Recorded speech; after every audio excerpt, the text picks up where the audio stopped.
সম্মানিত দর্শক, ইরান এবং ইসরায়েলের যে যুদ্ধ, এই যুদ্ধে মূলত পশ্চিমা যে রাষ্ট্রশক্তি সমূহ রয়েছে তারা পড়েছে মহাবিপদে। এর কারণ হলো তারা নিজেরা পেছনে থেকে ইসরায়েলকে একটা পাপেট বানিয়ে, রাক্ষস বানিয়ে, জিন বানিয়ে, ভূত বানিয়ে সারা দুনিয়াকে যেভাবে ভয় দেখাচ্ছিল এবং বিশেষ করে মধ্যপ্রাচ্যকে যেভাবে তটস্থ রাখছিল, এখন সেই ভূতের রাজত্বের অবসান হতে চলেছে। এবং ইসরায়েলের যদি পতন হয় তাহলে আপনি ধরে নিতে পারেন আমেরিকার পতন অনিবার্য, ব্রিটেনের পতন অনিবার্য এবং ফ্রান্সের পতন অনিবার্য। ইতিহাস বড় নির্মম। আপনি জানেন যে একটা সময় ফ্রান্সের একটা বিরাট অংশ মুসলমানদের দখলে ছিল এবং আলজেরিয়া এবং এই ফ্রান্সের, উত্তর ফ্রান্সের যে বিরাট অংশ, এটি শত শত বছর মুসলমানরা শাসন করেছে। তো কাজে এই যে ফ্রান্সের যে এখন ভুং ভাং দেখেন, ভাবসাব দেখেন, এটি একেবারে নতুন এবং তারা 100 বছর যুদ্ধ করেছে ইংল্যান্ডের সঙ্গে। তো যার জন্য এই পৃথিবীর ইতিহাস বড় নির্মম। ইংল্যান্ড ইউরোপের মধ্যে সবচেয়ে অসভ্য একটা জাতি। এদের ভাষার ইতিহাসও পরিচয় নেয়। এমনকি রোমান সাম্রাজ্য সবার আগে জার্মানি দখল করেছে, অস্ট্রিয়া দখল করেছে, তারপর ফ্রান্স দখল করেছে, এখানে সবার শেষে দখল করেছে ইংল্যান্ড। এখানে কিছুই ছিল না, নাথিং। কিন্তু ইতিহাসের পরিক্রমায় সেই ইংল্যান্ড একটা অজেয় শক্তি হয়ে গেল এবং অহংকারী হয়ে পড়ল এবং তারা এখন আমেরিকা এবং ইসরায়েল এদের হাত ধরে আর অতীতে যে চুরি চামারি করেছে, ডাকাতি করেছে বিশ্বের বিভিন্ন দেশে, এই ডাকাতির অর্থ দিয়ে সুন্দর একটি শহর তৈরি করেছে এবং সেই শহর ভাড়া দিয়ে, আকর্ষণীয় একটি শহর তৈরি করেছে, সেই শহর ভাড়া দিয়ে সারা পৃথিবীর ধনীদেরকে তারা আকৃষ্ট করে এই সারা দুনিয়ার ধন সম্পদ নিয়ে তারা বেঁচে আছে। যদি তাদের বিশ্ববিদ্যালয়গুলো থেকে বিদেশি যারা লোকজন রয়েছে তারা তাদের ছেলে মেয়েদেরকে নিয়ে আসে, ইংল্যান্ডে বড় বড় শহরগুলোতে বা আমেরিকা, কানাডা, অস্ট্রেলিয়া, এই দেশে যে বড় বড় শহরগুলো থেকে যদি মানুষ পুঁজি প্রত্যাহার করে নিয়ে যায় আসে, বাড়িঘর বিক্রি করে দিয়ে আসে, বিশ্বাস করেন এরা এখন বিশ্বের সবচেয়ে দরিদ্র যে রাষ্ট্র, সেই দরিদ্র রাষ্ট্রের পর্যায়ে তারা পৌঁছে যাবে এবং সবচেয়ে বেশি বিপদে পড়বে আমেরিকা। আমেরিকা থেকে যদি পুঁজি প্রত্যাহার করে নিয়ে আসে, এমনকি চীন যদি খালি পুঁজি প্রত্যাহার করে নিয়ে আসে, আমেরিকাটা ধপাস করে পড়ে যাবে। তাদের সামরিক বাহিনী 10 ভাগের 1 ভাগে নামিয়ে আনতে হবে কেবলমাত্র চীন যদি তাদের পুঁজি প্রত্যাহার করে নিয়ে আসে। আর যদি চীন সৌদি আরব পুঁজি প্রত্যাহার করে নিয়ে আসে, এমনকি বাঙালি, আমাদের যারা বাঙালি তারাও যদি সেখান থেকে চলে আসে রাগ করে পুঁজি প্রত্যাহার করে নিয়ে আসে, পুরো আমেরিকার ইকোনমিক কলাপস, সবকিছু কলাপস।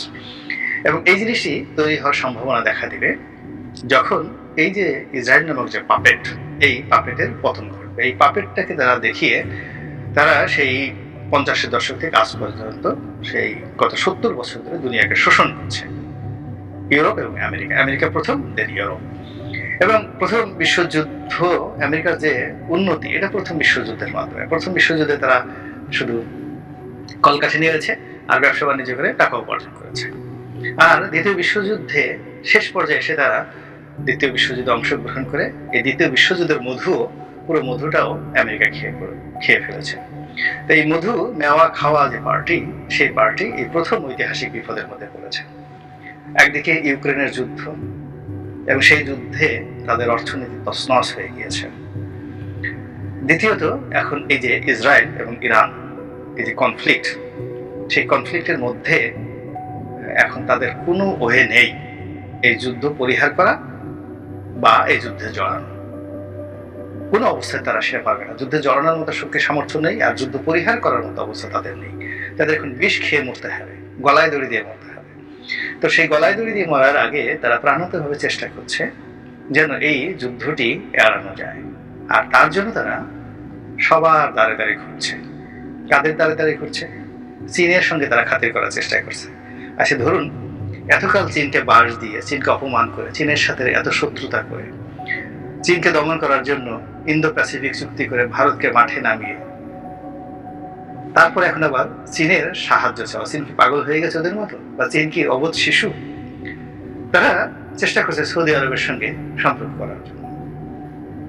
সৌদি আরবের যে বর্তমান যুবরাজ Mohammed bin Salman, one of the brilliant political talent এই মুহূর্তে সারা দুনিয়ার মধ্যে, এত অল্প বয়সে পুরো সৌদি ইকোনমি থেকে শুরু করে সৌদি সমাজ ব্যবস্থাকে, তার যে ট্রেডিশনটাকে ব্যবহার করে, মানে একটা কনজারভেটিভ সোসাইটি যেখানে কোনো ডেমোক্রেসি নেই, মানুষ খুবই রুক্ষ বিলাসী, খাওয়া দাওয়া করে, একাধিক 10-12টা বিয়ে থা করে এবং মরে যায়, এরকম একটা সমাজ আমেরিকা গড়ে তুলেছে এই ইবনে সৌদ পরিবারের মাধ্যমে।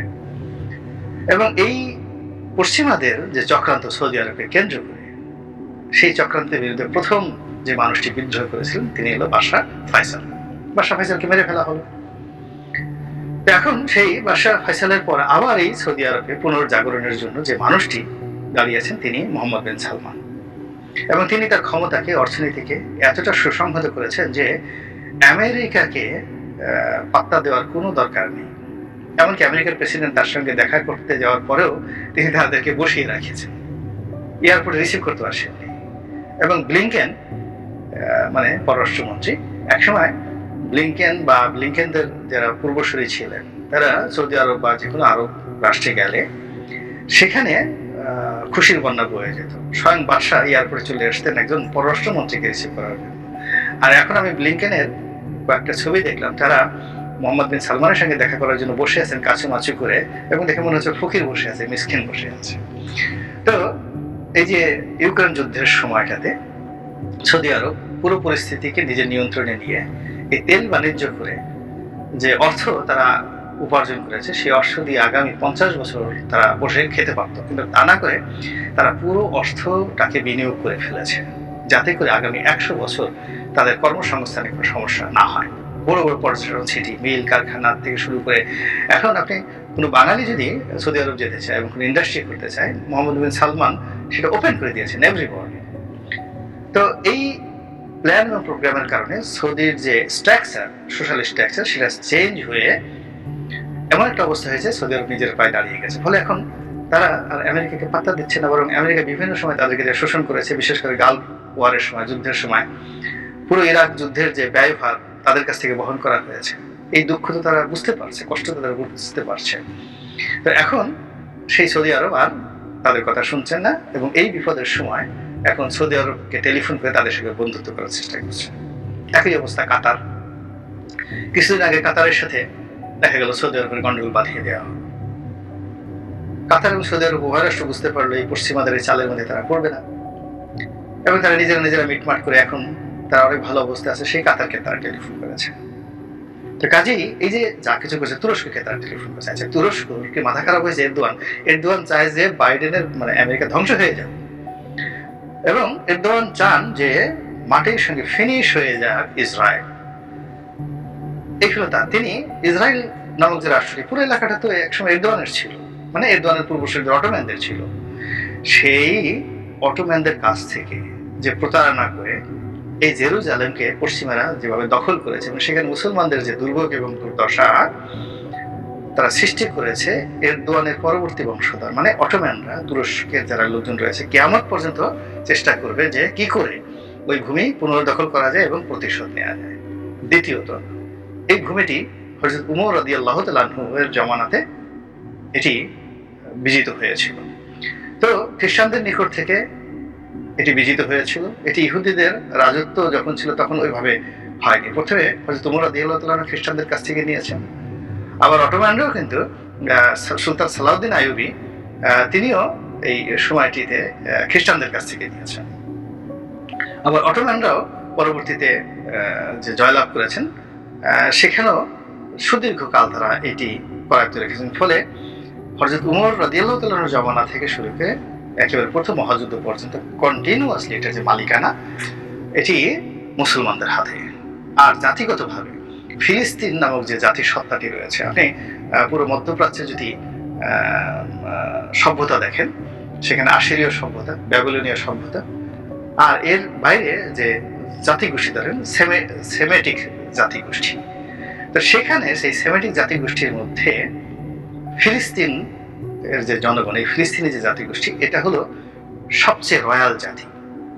এখান থেকে অনেক কিছু হয়েছে। তো সেই ফিলিস্তিনি জাতিটাকে এই ইসরায়েল নামক রাষ্ট্র তৈরি করে পশ্চিমারা চাকর বানিয়ে ফেলেছে। পৃথিবী যারা রাজা, আল্লাহ যাদেরকে রাজা বানিয়েছেন তারা তাদেরকে চাকর বানিয়ে ফেলেছে।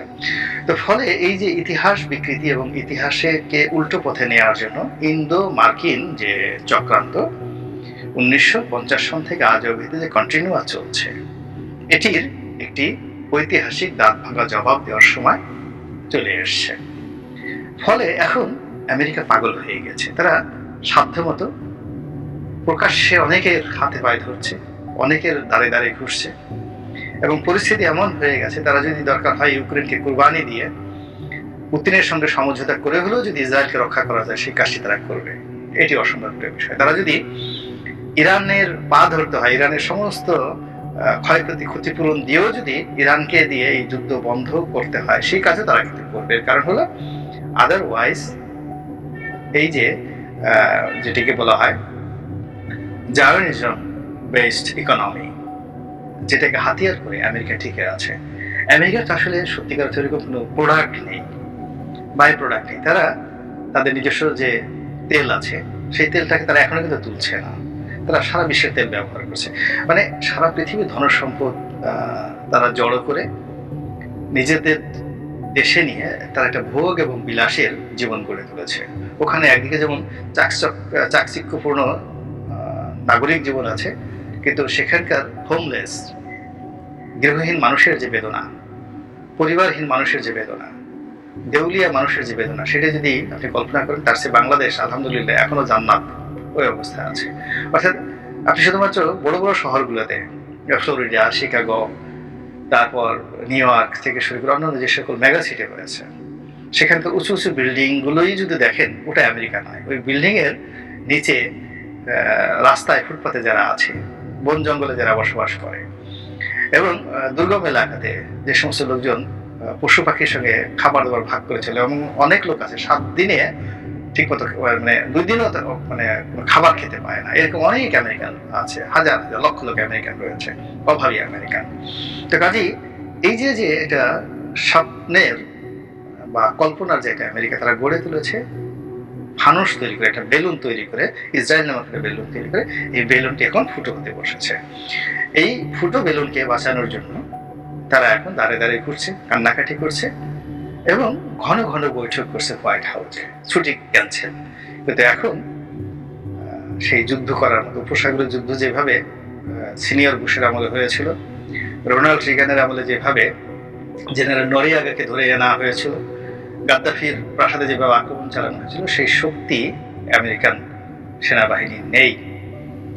তারা বেশ কয়েকটি ঘন ঘন যুদ্ধে মারাত্মকভাবে পরাজিত হয়েছে। প্রথমত তারা সিরিয়াতে পরাজিত হয়েছে, দ্বিতীয়ত তারা আফগানিস্তানে পরাজিত হয়েছে। ফলে সৈন্যবাহিনীর ন্যূনতম মনোবল নেই। ফলে এখন বাইডেন কেন, বাইডেনের আব্বা হুজুরও যদি চেষ্টা করে, কোনো আমেরিকান সৈন্যবাহিনীকে মধ্যপ্রাচ্যে ইরানের সাথে যুদ্ধ করার জন্য পাঠানো যাবে না। আর পশ্চিমারা যদি সৈন্য দিয়ে সাহায্য না করেন, ন্যাটো যদি এখানে সৈন্য না পাঠায়, এবং জাতিসংঘ, আজকে ভিডিওটি যখন করছি তখন আজকে জাতিসংঘ নিরাপত্তা পরিষদের বৈঠক চলার কথা, ডেকেছে বৈঠক, হয়তো আজকে রাত 12টা-1টার দিকে এই বৈঠকটা তারা করবে আর কি।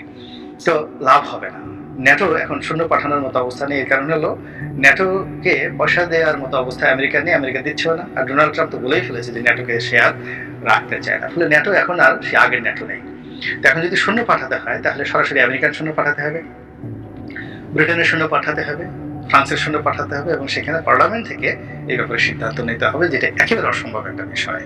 আর ইউরোপের অন্যতম প্রধান শক্তি জার্মানিতে যুদ্ধে জড়াবে না, এবং অন্যান্য যেমন নেদারল্যান্ড আছে, পোল্যান্ড আছে, তারাও ওই যুদ্ধে জড়াবে না। আর রাশিয়া যুদ্ধে জড়ানোর জন্য 10 পায়ে দাঁড়িয়ে আছে সৈন্য পাঠানোর জন্য, চেচেনিয়া সৈন্য পাঠানোর জন্য 10 পায়ে দাঁড়িয়ে আছে, আফগানিস্তানের তালেবানরা সৈন্য পাঠানোর জন্য একেবারে উন্মুখ হয়ে পড়ে আছে। অর্থাৎ এই মুহূর্তে যদি মধ্যপ্রাচ্যে ইউরোপের সৈন্য যায়, তার সঙ্গে সঙ্গে বিশ্বের যে সকল ভাড়াটিয়া সৈন্যবাহিনী রয়েছে, তারা গেরিলা যুদ্ধ যারা রয়েছে, এবং যে সকল রাষ্ট্রশক্তি রয়েছে, সব রাষ্ট্রশক্তি এখানে সম্মিলিতভাবে, পাকিস্তান, আফগানিস্তান, চেচেনিয়া থেকে শুরু করে উজবেকিস্তান, আজারবাইজান, এই অঞ্চল থেকে লক্ষ লক্ষ, মানে মধ্যপ্রাচ্যে মুহূর্তের মধ্যে 50 লাখ সৈন্য চলে যাওয়ার মতো একটা অবস্থার সৃষ্টি হবে অল মুসলিম সৈন্যবাহিনী। কল্পনা করতে পারেন যে কি একটা ভয়াবহ অবস্থার মধ্যে আমেরিকা পড়েছে। আপনি আমি বুঝতে পারছি, বাইডেনও বুঝতে পেরেছেন, এই জন্যই তিনি কান্নাকাটি শুরু করেছেন, দাঁড়িয়ে দাঁড়িয়ে ঘুরছেন, আর এই অবস্থাতে আমাদের পিটার হাস কেমন আছেন, এটি নিয়ে কিছু বলার দরকার, অবশ্যই বলবো আরেকটি ভিডিওতে। আল্লাহ আমাদের সবাইকে